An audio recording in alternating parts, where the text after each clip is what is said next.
क्या आपने कभी सोचा है कि भगवान को पाने का सही रास्ता क्या है? क्या हमें भगवान को मूर्ति के रूप में पूजना चाहिए या उन्हें एक ऊर्जा, एक शक्ति मानकर ध्यान करना चाहिए? आज के समय में हर इंसान इस सवाल से जूझ रहा है। कोई कहता है भक्ति करो, तो कोई कहता है ध्यान ही सर्वोच्च है। लेकिन जब यही सवाल महाभारत के महान योद्धा अर्जुन के मन में आया, तो उन्होंने सीधे पूछा श्री कृष्ण से, और भगवान श्री कृष्ण ने जो जवाब दिया वो सिर्फ अर्जुन के लिए नहीं, बल्कि हर उस इंसान के लिए है जो जीवन में सच्चाई और शांति की तलाश कर रहा है। आज की इस वीडियो में हम उसी गहरे रहस्य को समझेंगे जो आपकी भक्ति और सोच दोनों बदल सकता है। अर्जुनोवाच एवं सतत युक्ता ये भक्तास्त्वाम पर्युपासते ये चाप्यक्षरम अव्यक्तम तेषाम के योग वित्तमाह।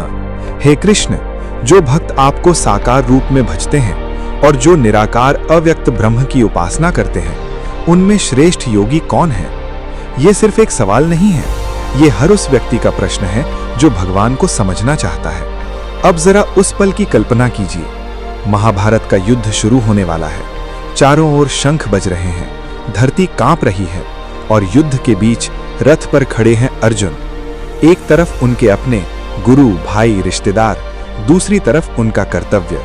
मन में डर, दिल में भ्रम और आत्मा में संघर्ष। पहले उन्होंने कर्म योग सुना, फिर ज्ञान योग, लेकिन अब भी उनके मन में एक गहरी उलझन है। भगवान को पाने का सही तरीका क्या है? क्या मैं उन्हें एक रूप में देखूं या एक शक्ति के रूप में महसूस करूं? हे कृष्ण, मैं भ्रमित हूं। कुछ लोग आपकी भक्ति करते हैं, आपको रूप में देखते हैं, आपसे प्रेम करते हैं, और कुछ लोग कहते हैं कि भगवान निराकार हैं, उन्हें देखा नहीं जा सकता। तो हे प्रभु, इन दोनों में से श्रेष्ठ कौन है?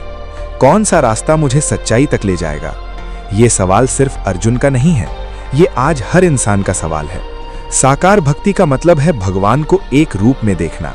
जैसे हम श्री कृष्ण, राम या शिव की पूजा करते हैं, उनसे बात करते हैं, उनसे अपने दुख सुख साझा करते हैं। ये एक रिश्ता है, एक भाव है। इसमें इंसान को सहारा मिलता है क्योंकि उसे लगता है कि कोई है जो उसकी बात सुन रहा है।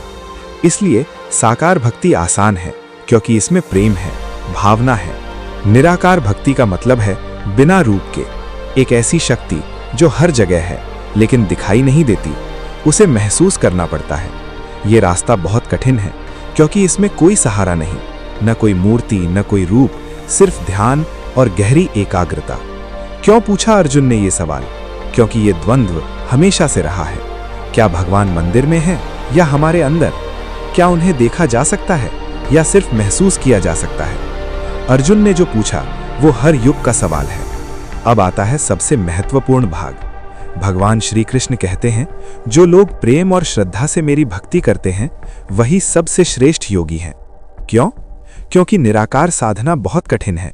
मन को स्थिर रखना, बिना किसी रूप के ध्यान करना, ये हर किसी के बस की बात नहीं। लेकिन भक्ति में प्रेम है, और प्रेम सबसे बड़ी शक्ति है। जहां प्रेम है वहां भगवान स्वयं आ जाते हैं। अब सवाल है कि हम इसे अपने जीवन में कैसे अपनाएं। रोज कुछ समय भगवान को याद करें, मन से प्रार्थना करें, बिना दिखावे के।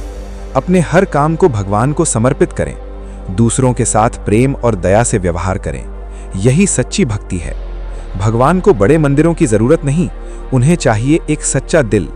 तो दोस्तों, आज आपने जाना भगवान तक पहुंचने के कई रास्ते हैं, लेकिन सबसे आसान और शक्तिशाली रास्ता है भक्ति। अगर आपके दिल में सच्चा प्रेम है तो भगवान खुद आपके पास आ जाएंगे। याद रखिए, भगवान तक पहुंचने के लिए बड़े ज्ञान की नहीं, सच्चे दिल की जरूरत होती है। अगर आपको ये ज्ञान अच्छा लगा तो वीडियो को लाइक करें। ऐसे ही गीता के गहरे रहस्यों को समझने के लिए चैनल को सब्सक्राइब करें और कमेंट में जरूर लिखें राधे कृष्ण।